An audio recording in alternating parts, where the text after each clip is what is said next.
This is the Bloomberg Surveillance Podcast. I'm Tom Keene, along with Jon Ferro and Lisa Abramowicz. Join us each day for insight from the best in economics, geopolitics, finance, and investment. Subscribe to Bloomberg Surveillance on Demand on Apple, Spotify, and anywhere you get your podcasts. And always on Bloomberg.com, the Bloomberg Terminal, and the Bloomberg Business app. Drew Matus is Chief Market Strategist at MetLife Investment Management. He has been wonderful about gaming the optimism of the American economic experiment. Drew, let's start with that. Glass half full, glass half empty at MetLife. Well, the good news is there's not going to be a recession this year. The bad news is it's still coming. We've had to move back our forecast from mid-year to the start of next year. The reason we went that far, actually, is because we think consumers are still in this ball game. They're still in this you only live once mentality post-COVID. But we do think when you get to the start of next year, you'll have a lot of more headwinds. And some of the data now that's currently pointing towards a recession will probably be even worse. And we think the turn of the year is about the right time. The raging economic debate, and maybe this will be alluded to in the academics of Jackson Hole, is whither R starred, whither the rate post-pandemic we're gliding to. MetLife is riveted to the actuarial return expected within longer-term portfolios. Have you adjusted that view? Have you lowered your expectations for return, or can you be more optimistic about a better return post-pandemic? So I'll say this: when we think about so let's get past the next recession, whenever that is, right? We think it's next year, but let's just say in the future. When you come out of that recession, what are you going to have? We're very optimistic there. And that means higher potential growth rates. We think that there's the potential for participation rate rebound, even beyond what we're seeing, higher productivity, although it's hard to get lower than we currently are, but we expect a rebound in productivity that's sustainable and will be sizable. And we expect, therefore, that potential growth will be higher. And with potential growth being higher, we expect neutral interest rates to also be higher at that point. Drew, build that out a little bit more. What's going to drive higher that productivity, potential growth, higher neutral interest rates? Where does all that come from? I think, so first of all, from kind of a worker perspective, I think you're going to have people engaging in the workforce for over longer periods of their lives. And during healthier periods of their lives. I think the healthy period of people's lives are going to expand. And I think that that's a consequence of some of the gains we've made in biotech during the COVID problem. So I think so that's first and foremost. Secondly, work from home will encourage older workers to potentially stay in the workforce for a little bit longer. And I think firms are going to respond to that by making it easier for older workers to stay in the workforce for longer. And so not only are we going to potentially have this rebound that we're seeing in kind of the so-called prime working age group, but we're also going to see other groups actually engaging more aggressively in the workforce. And that'll be good for the U.S. economy as a whole. Productivity-wise, I'm doing this from my office via Zoom, right? I mean, in the past, this would have been very difficult for us to pull off. And it's just a much more convenient and productivity enhancing arrangement. And I think if you go through and look at whether it's the cost of putting objects in space, which has deteriorated significantly or lowered significantly, when you look at gains in kind of biotech, for 25 years, we were promised miracles in biotech, and we finally saw some, and no one's paying attention, right? Because we were distracted by the fact that, it was a crisis situation. But those things all add up, and they'll all begin to interact with each other in ways that, I can't probably fathom completely how they'll all interact, but they'll be productivity enhancing. And I think we're in for a big productivity ride once we get through this next downturn. How rate sensitive do you think the economy will be that you describe? I think initially every economy is rate sensitive because you have to finance all of this stuff. But I think, in some ways, the die is cast in some of these industries. You're seeing the deteriorate or the lowering of price and cost of getting things into orbit. That's already happened. So, I think for now, it's just a matter of how do we exploit it best. And whether or not my forecast is going to hinge on kind of am I right or am I wrong? Which I know sounds obvious, but I do think that the history has shown you should be optimistic for developments in technology, not pessimistic. So then what does that give your GDP statistic out 1 year? I'm not talking about quarter to quarter or that. On a longer, broader term, you're in a meeting at MetLife where people's idea of short term is 10 years. What's your GDP run rate? Can you get above 2% real GDP? If I had to put potential growth 10 years from now, I'd probably put it closer to 3 than 2.5. Wow. 3 real percent real GDP. I think that is a reasonable estimation. Wow. John, that is a wow statistic from Drew Matus. I can't convey how off norm that is. And that goes to the responsibilities of an insurance company where they're really focused every day on a long-term view. So, Drew, can we finish on this just quickly? If we get a rate hiking cycle ending with a hike this week, let's just say that. Maybe you get another one, but who knows? Drew, when they start cutting, have you got firm ideas on what they cut back to? Because clearly there's a consensus out there that we don't go back to zero. What's your view on that currently? I think there'll be a 3 handle at the low point for the next cycle. Okay. And you think the bond market is well priced for that, given the way you see the yield curve evolving in the last few months? I'm actually a little surprised at where the yield curve is, given this expectation that we're in we're going to have a soft landing, to be honest. I think, when you think about what a soft landing means, it means that the Fed probably wouldn't have to reverse course. So they're going to be stuck at kind of this 5% plus for a Fed funds rate. And so where should the rest of the yield curve be in that kind of scenario? And what should that yield curve be shaped like? And when I look at the current shape of the yield curve, I don't see that reflecting that belief. Drew Matus, thank you, of MetLife Investment Management. Marilyn Watson briefs now, head of global fundamental fixed income strategy at BlackRock. This is an incredibly important conversation, folks, on what the prescription is forward, which, Marilyn, is to be flexible and nimble. I'm going to editorialize into 2025. How am I flexible and nimble clipping coupons in fixed income?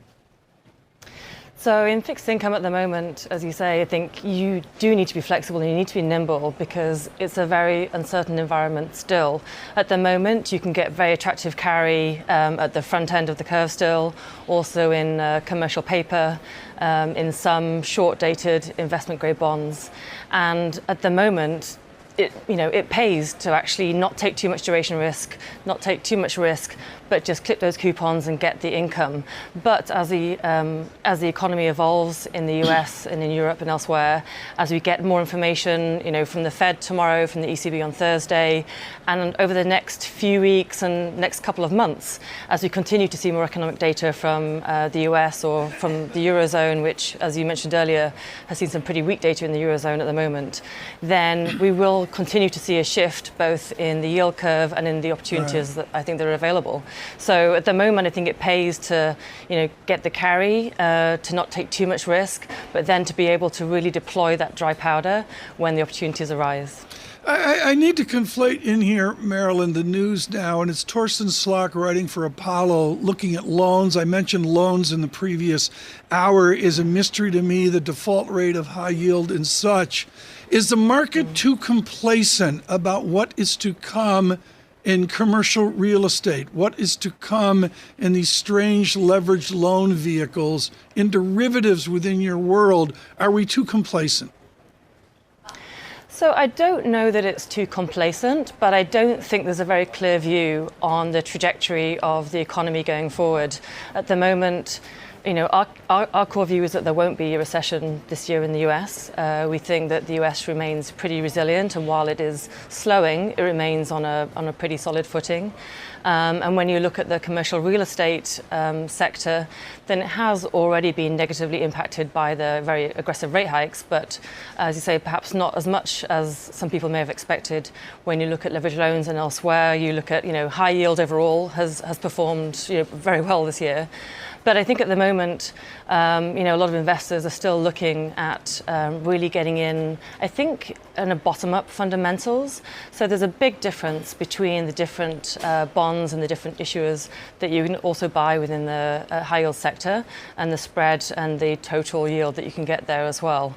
But at the moment, I think there isn't really a consensus on the trajectory of the economy and how bad, if it's bad at all, it will be next year. So I don't know that it's complacent. I think there's just not yet enough data for the market to be able to tell. Let's work through some of this work from Torsten Slot this morning. And Marilyn, good morning. Allow me to share the full quote. Markets are not taking the ongoing rise in default rates for high yield and loans seriously. Many investors argue that this is just normalization, or these are companies nobody has heard about. The reality is that more and more companies are defaulting because the cost of capital is higher. Higher cost of capital is precisely how monetary policy works, by making it more difficult to get financing. The Fed hikes are biting harder and harder, and all investors should have a view on how high they think default rates will go during this cycle. Marilyn, can you have a view on that today? And would that lead you to believe that you should back away from areas of this market which are going to face much, much higher funding costs when they come back to market in maybe 12 months, 18 months from now? Yeah, I mean, I think you can. And as I say, at the moment, you don't need to take the credit risk in the high yield sector when you can get very decent carry elsewhere, much higher up the credit spectrum. I think also, when you're looking at your overall allocation, when you look at the equity market versus the high yield market, for example, we also like some of the beta in the equity market. So you don't need to take the risk there. You don't need to take the credit risk. So you can take a view. And our position at the moment, I would say, is relatively cautious. It's relatively, high quality. And as I say, we're being very nimble, and we're really steering clear of too much duration risk, although we have added a little bit there. But we're also just being very, very cautious from a bottom-up perspective. And we want to know and understand exactly what we're buying in every single issuer, in every securitized asset, in every investment grade bond. We want to understand exactly the fundamentals from a bottom-up perspective of the issue itself and of the sector as a whole. So I think you can take a view, and at the moment we don't think it pays to take the risk further down the credit spectrum. You mentioned there taking on a little bit more duration risk. Can you give us a little bit more colour there? What have you been doing? So we've added a little bit on the margins because, it is our view that the Fed, will hike again this week and then maybe pause. The Fed itself has indicated in the previous summary of economic projections potentially one more hike, but we don't know that yet. Obviously, we need to see a lot more data to see whether that comes through or not. But we have been adding a little bit more duration in the front end and the belly of the curve in the US. Also in the Eurozone, we think that the ECB will hike again this week. They may hike again in September, but that's nowhere near a clear-cut scenario anymore, given the data. And we do think it now pays to take a little bit more duration risk, get a little bit more yield, and just to lock in some of those rates. Not even the hawks on the ECB want to commit to anything beyond this week. Find that interesting. Marilyn, thank you. Marilyn Watson of BlackRock. Enjoy London, Marilyn. It's good to see you.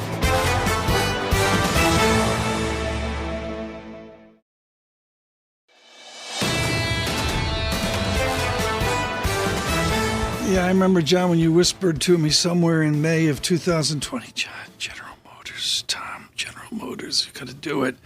20 to 60, and then a challenge last year, to say the least, and now ebbing and flowing here, 35 to 40. It has been a challenge for General Motors, including all manufacturers, through the pandemic, and now they look to profitability. Joining us, their Chief Financial Officer, driving the financial ratios at the complexities of the future of General Motors. Paul Jacobson joins us this morning. Paul, define profitability. Where on the income statement are you zeroed in on profitability out 24 months, out 5 years for General Motors? Well, good morning, Tom, and thanks again for having us. It's always a pleasure to be with you, especially on a day like today where we're announcing the tremendous results that the GM team put forward. And I just want to extend a great big thanks to them worldwide for the results that they posted during the quarter. When we're looking at profitability, it's a whole range of outcomes. Obviously, EBIT matters, but one of the things I think we've been really focused on, and I think it's worked for us, is the combination of market share and margin and growth. So at the end of the day, it's not just about producing and selling more vehicles. It's about making sure that we're maintaining and expanding our margins going forward. And when you look at the track record that we've had, especially over the last 6 months, but really over kind of the last 6 quarters, the team's done an amazing job producing vehicles that customers demand. Right. And our biggest challenge is we can't get them fast enough, but customers have really responded, and we really appreciate that. Okay, that's right where I want to go. And that there's a shortage of, there's always in every company 4 or 5 vehicles. Everybody wants the same car. Do you have a lot of pricing flexibility now and into 2024? Can you raise prices? Well, I'm not sure that we're going to be able to raise prices across the board, but one of the things that we've seen that has really manifested itself is customers demanding higher trim levels.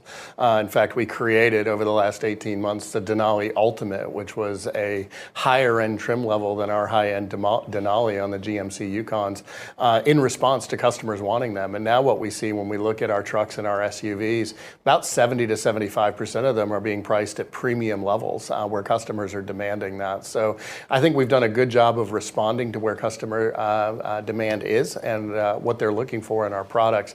As far as the core prices, obviously the business is really competitive. We've focused on price stability, and I think our results show that we've done a good job of that. John, a pickup truck. This used to be, you wanted an old GM pickup truck that you could drive around with your guitar next to you, and the whole. You're describing yourself as a kid. You're down at Auburn University, and you get an old GM pickup truck that you paid $3,000, and you could see the road through the floor. GMC Sierra Denali Ultimate, ready? $91,900. That's what Paul's selling today. So, Paul, are you telling us that you're expecting higher average selling prices in the second half? Yeah, so John, we saw higher ATPs in the second quarter, about $1,600 higher than the first quarter sequentially. I think we're going to continue to watch it. We've taken this whole year with a little bit of caution, just understanding the macro that's out there. And what we said at the beginning of the year was, if the customer held in and we were able to maintain pricing, we expected to significantly outperform the guidance that we posted. And then after the first quarter, we raised guidance by $500 million on the EBIT line, and now we're raising it by $1 billion. So we see a lot of stability in the market. We're just kind of taking it one day, 1 month at a time, and watching the results come in. We've got to be focused on quality, and we've got to be focused on getting production in the vehicles that customers want. Let's just talk about customers a little bit more. We saw some data recently, I think, from the Federal Reserve in the last couple of weeks about people being rejected for auto loans. Paul, can you give us an idea of how some of these purchases are being financed and the kind of trends you're seeing develop? So, we've got a lot of good insight on that through our GM Financial captive company, and their results are pretty strong. We continue to write new loans. In fact, we've written at a higher share the first half of the year than traditionally, which is not a bad thing. We're there to meet our customers where they need us, and GM Financial has done a great job of that. We watch the credit metrics on a weekly basis across their entire portfolio, and we haven't seen anything that gives us reason for concern. We have really good high quality borrowers on our new vehicles, and the credit is performing quite well from that. So we understand, obviously, in the subprime world and some of the used cars where we've seen banks tightening a little bit, that's not necessarily our forte, but certainly where we're lending on new vehicles, the results are pretty strong. Paul, I'm going to pick on Itay Macaulay at Citigroup. In that, from the pandemic, from the end of 2019, I got a shareholder return of 3%, 4% per year. Whatever the number is, it's low single digit. Clearly, it's not acceptable. The fact is, somebody as knowledgeable as Itay Macaulay or the team over at Bloomberg Intelligence looks for huge share price performance from GM. What is going to be the catalyst for people to realize the new profitability of GM? What's the thing that's going to get me to Itay Macaulay's price target, which is a double? Yeah, so that's the question of the day, Tom, and one that we spend a lot of time thinking about, obviously, for our shareholders. One of the things that we've got to do is we've just got to continue to consistently perform. I'm a big believer that the market can't ignore fundamentals too long. And when you look at the type of performance that we've been driving, I think we're establishing a really good track record of credibility. So that's job one. Number two, on the macro side, clearly it's been a bit of a headwind over the last 18 months as, expectations are consistently downward from where we are, which is why it's so important now that we've put 2 quarters out there with a raise on the guidance. This year will be really, really strong. We're overcoming pension headwinds. We're overcoming some normalization at GM Financial's earnings. But the results are going to be very similar, if not potentially better than last year. So that's what we're focused on. On the market, I think it'll come around. We've got to make sure that the macro clears up a little bit. I think we've seen that over the last couple of months. And, I think we've got to make sure that we reach an agreement with the UAW, not just for us, but as an industry, because obviously there's some uncertainty around that in investors' eyes. But we're focused on executing. We're focused on getting a deal that works for our people and rewards them for the tremendous work that they're doing across the board. Paul, really unfair of us to save this question until the end because we only have a couple of minutes left, but I need to get this in. There are some subtle indicators worldwide that EV demand is tailing off. And I ask this question to you as a CFO. How do you manage the risk of a massive investment cycle and a huge push wholesale just going into EV not working out? And in 5 to 10 years, consumers don't want this stuff. We see greater efficiencies through hybrids, maybe even fantastic sustainable fuels. Paul, as a CFO of a car company right now, how do you manage that risk? Well, John, I think it's a great question, but it's one that, when I look at the portfolio of vehicles that we have, really, really great internal combustion engine vehicles and a growing EV business off of a platform where we've designed EVs from the ground up. A lot of the EVs that are on the market are, traditional ICE vehicles where, companies have put a battery solution into it. And it's not optimized in that standpoint. When you look at the Ultium platform of vehicles where we're growing production very, very rapidly. Now, we think we've got vehicles that customers demand, and you certainly see that in our order books across the board. So one of the things that you haven't seen from us is the type of pricing volatility that many of our competitors are experiencing with some of those vehicles that were early to market. We think our vehicles, when you look at the Silverado EV, 40% more range than anything else that's out there across the board. We think we can win customers over the long term, but we've also got a very good ICE portfolio to fall back on, and it's driving incredible performance for us. I said it was unfair. It was unfair because we need a much longer conversation about this in the future. Paul, appreciate your time, sir. The General Motors CFO. This is a joy. Let us segue here right now to Michael Zezas. He's out of Georgetown with tours of duty along the way, particularly in municipal finance. He is now global head of fixed income research at Morgan Stanley. And I can't say enough, Michael, of the idea of a guy with massive policy cred like you and municipal bond, the granularity of municipal bonds in America, doing global fixed income research. What does your skill set bring to this new position at Morgan Stanley? To me, it's radically different than most, quote, global heads of fixed income. Well, I think at a very high level, developed markets in general have had this interaction with public policy that we used to just really be the area for emerging markets, right? So I think you need those interacting skill sets. And even like a day like today and tomorrow where we're waiting on the Fed, I think it's important to understand the public policy nuance behind all of that, right? So one of the reasons that we're so constructive on the bond markets right now is that the Fed has kind of, over the last 18 months, gone over this trajectory where it was creating substantial uncertainty in the bond market in order to deal with inflation that arguably was created by some of the fiscal policy choices made along the way by the U.S. government and by both parties. Understanding that trajectory means that whether or not the Fed goes through with that second hike in September, that they're signaling that the job is almost done, or that they've almost got inflation under control as they feel they do. So you switch from massive uncertainty in the bond markets, creating volatility in the way that I think municipal bond investors understand, Right. that if you've got elevated volatility and you've got negative total returns because yields are going higher, that regardless of the fundamentals, that's a really negative backdrop. We're kind of reversing that and putting it on its head right now. I'm fascinated by when I look at fixed income in the equity market. We all have a legacy of shadows and opaqueness out there right now. All my radar is up on this opaque word loans, Yeah. or leveraged loans, or that. Does Morgan Stanley Fixed Income Research feel there are challenges in the fixed income space, shadows that we really can't observe? Well, yeah, absolutely. I mean, so for example, once we get into 2024 and then really escalates through 2028 in leveraged finance, there is a substantial wall of maturities. And unless you get a meaningful amount of free cash flow growth, you're going to get net interest coverage going down substantially. So for example, if you assume, which I think is a far too conservative assumption, that you don't get any free cash flow growth, about a third of single Bs all of a sudden have sub one times coverage.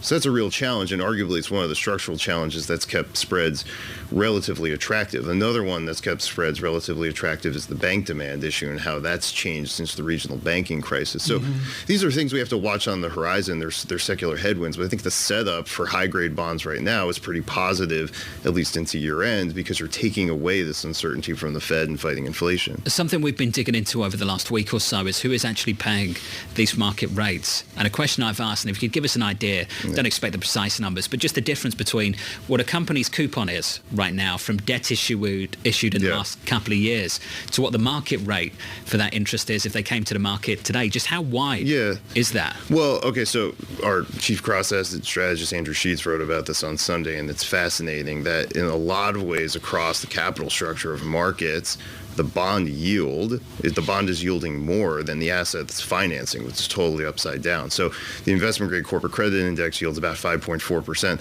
The Russell 1000, the earnings yield is only about 4.8%. That's not totally unprecedented, but it's pretty unprecedented. It's only happened 2% of the time in the last 20 years, right? That difference kind of makes sense if you thought that we were about to accelerate economic growth pretty substantially, but we've got the opposite view. Our economists think we're continuing to slow down. Obviously, we haven't slowed down as much as we thought we would, but without that growth, then there's a problem if you're having to finance with a higher yield than you're actually earning from. Tom touched on this. When does this start to bite? Can we just build that out just a little bit more? It's going to bite certain parts of the economy and certain issuers more than others, quickly than others. But just on average, when does it start to bite? Well, I think it's already starting to bite, and I think the last CPI print sort of showed that, right? And it's part of the reason that our economists, I think if they were here, they would tell you that the Fed, yes, they're going to hike this month, but I think ultimately are probably not going to hike in September because the accumulated effect of everything that's being done so far is going to be tightening in and of itself over the course of the rest of the year. So that is also a good setup for bonds and bond yields and total returns. What does the Bloomberg Total Return Index do off Lehman and Barclays? I'm looking at a Microsoft. I picked Microsoft, folks, just because the earnings. Believe it or not, Microsoft does have debt. I don't know if you were aware of that. I go out 10 years, the Microsoft 2 5/8 of 33, and I've enjoyed a Tom Keene price decline from 130 down to 97. What's the likelihood, given high rates and sustained high rates, that we see a price breakdown through the lows of the last number of months? I don't know that you necessarily get a substantial price breakdown. I think a lot of the return you're going to see is going to come off of yield and coupon, mostly because while the Fed could be closer to the end being done hiking, there's still the secular headwinds that we talked about, right? There's still the bank demand headwind. There's still some lingering credit issues. So it's not necessarily an environment where you're going to get yields moving a lot lower or spreads moving a lot tighter. But clipping that coupon in and of itself is quite attractive relative to equities, which are probably going to be more challenged in our estimate. It's channeling Mike Wilson there. I mean, you see how is that what you think? It's channeling Mike. How much do you and the equity guys talk to each other? I'm fascinated by that. I mean, Mike's making all the headlines today, talking about the challenges of a bear market fall. He hasn't changed his view as well. But how much does fixed income at Morgan Stanley go back and forth with equity? Oh, the collaboration is constant. Yeah, I mean, we sit on the same floor, we're by each other, we're on calls weekly, collaborating, making sure that we're challenging each other. So the answer in short is a lot. Michael, this was great. It's good to see you. Thank you, buddy. Thanks so much for having me. Appreciate it. Thank you. Yeah. Just awesome, as always.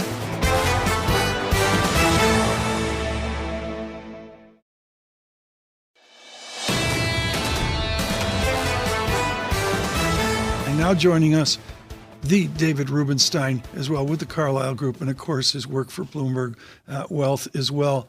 What a timely conversation, David. What did Barry Sternlicht say about the commercial real estate debacle to come? Well, he thinks it's going to be a hurricane, kind of a Category 5 hurricane. What you have is a combination of people not going back to work physically, and people really, because of higher interest rates, not valuing buildings as much as they used to. So the result is you have an enormous amount of commercial office space in this country that's worth a fraction of what it was supposed to be worth. And at some point over the next couple of years or so, Barry Sternlicht would say, and others would say as well, this real estate is going to have to go into default in some way or another. The banks are not going to be able to really justify the debt that they have on the buildings, and the landlords aren't going to be able to pay the debt. So you're going to see a very large effort to, I'd say, sell a lot of this debt at discounts, right. And it's going to cause some problems in the banking community and the real estate community. There's a suppleness to Barry Sternlicht's career, folks. If you're just joining us, this is the conversation of the day. I'd like to say to Mr. Rubenstein that we'll extend this discussion for 1 hour, but Jon Ferro would be upset by that at 9:00. David Rubenstein, this is so important. Who is Barry Sternlicht, and why do people like you lean forward? Barry Sternlicht is one of the major forces in the U.S. Real estate market. He built a very large company in the commercial office building and commercial real estate world, but he also built a large hotel company. He ultimately sold that to Marriott. But Starwood Hospitality was for a long time one of the largest hotel companies in the United States, consisted of major brands like Westin and Sheraton, among others. He also invented the W brand, which is now owned in effect by Marriott. But even when he sold all that to Marriott, he kept his real estate company, which is now one of the largest in the United States, and it owns enormous amounts of properties across the spectrum of real estate properties. And he would say a lot of it is struggling. He has turned some buildings back to the lenders, as most real estate developers and owners of real estate are beginning to do, unfortunately. And so he made his name, I would say, initially in the late 1980s buying distressed real estate from the RTC. And I suspect he thinks there's going to be a lot of distressed real estate in the next couple of years as well. Hopefully, he hopes it's not going to be his real estate. Well, okay, but distressed real estate, David Rubenstein, clearly means the Japanese show up. We're beginning to see that Cranes, C.J. Hughes over at Cranes, writing out new Japanese interest in the island of Manhattan as well. Will history repeat itself in our commercial real estate debacle where the foreigners show up? Well, usually what happens is foreigners show up before the debacle occurs, not after the debacle occurs. Right now, I think you're seeing a slow diminution in values in office buildings. Anybody who's watching this show knows that when you go to a major office building in New York or other major cities these days, you don't see a lot of people there. And therefore, eventually, the people using that real estate are going to say, I don't need as much space as I used to because people are working from home 3 days a week or 2 days a week, and therefore I'm going to shrink in my next lease the amount of space I have, and therefore you're going to see enormous shrinkage in the usage of office buildings, and as a result, the values of the leases are going to go down, and as a result, the building's property value is going to go down as well. In some cases, the banks are going to be forced to take over the building because the landlord can't afford to service the debt any longer. Mm-hmm. This is going to take place over another 2 or 3 years or so. Is Barry Sternlicht an optimist on, I guess, the durability of work from home and the migration of commercial real estate office to individual residences? Does he think we can pull that off? I think he thinks we're not likely overnight to be able to go right back to the 5 days a week and using all the space we used to. And so I think he's quite cognizant of the fact that the world has changed in the United States. Outside the United States, he would say people are going back to offices, and it's not quite the phenomenon we have in the United States. For a number of reasons, the United States, you don't see people going back to the office 5 days a week, with very few exceptions. But he's a very talented real estate investor. Right. I've known him for quite some time, and he also moved his entire operations from the Northeast to Miami, ahead of everybody else moving to Miami. So he was ahead of the curve there, as he is in many other areas, and I think he's operating quite effectively down there. His company now has over $100 billion of real estate properties, and while he has given some of them back to the lenders, on the whole, I think he's in pretty good shape. Barry Sternlicht, on the hotel business. Of course, Starwood is iconic there within hotels. What did he say about the future of hotels? All I know, David, is every time I call a hotel, the price is dramatically higher than it was 12 months ago or 24 months ago. Well, because they know you're going to stay there, they probably are jacking up the rate. Thank you. Because they're sure you can afford it.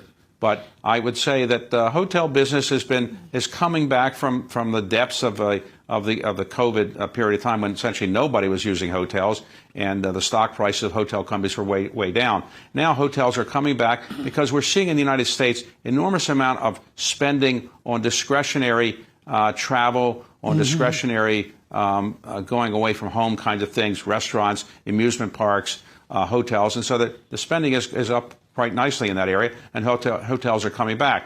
He's not so much in the hotel business as he was, but he's a leading light in terms of his thought processes, and he's really helped create a number of brands, not only W, but he also created the Baccarat hotel brand as well.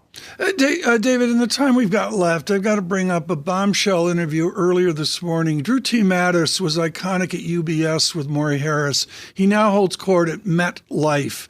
Drew Matus, with exceptional optimism on the American economy, looked for long-term growth that would approach 3% real GDP. That's a hugely optimistic view out of American exceptionalism. Do you share that optimism that we underplay what our real GDP growth is and what it will mean to our financial system? Well, that's a very high real GDP growth.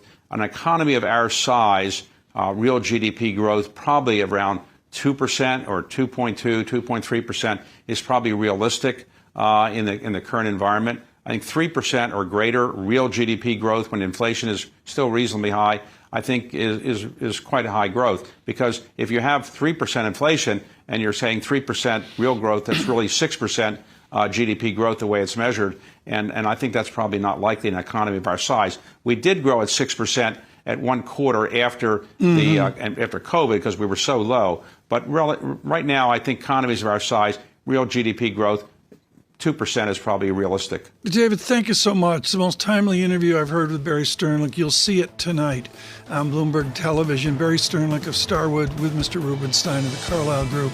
Subscribe to the Bloomberg Surveillance Podcast on Apple, Spotify, and anywhere else you get your podcasts.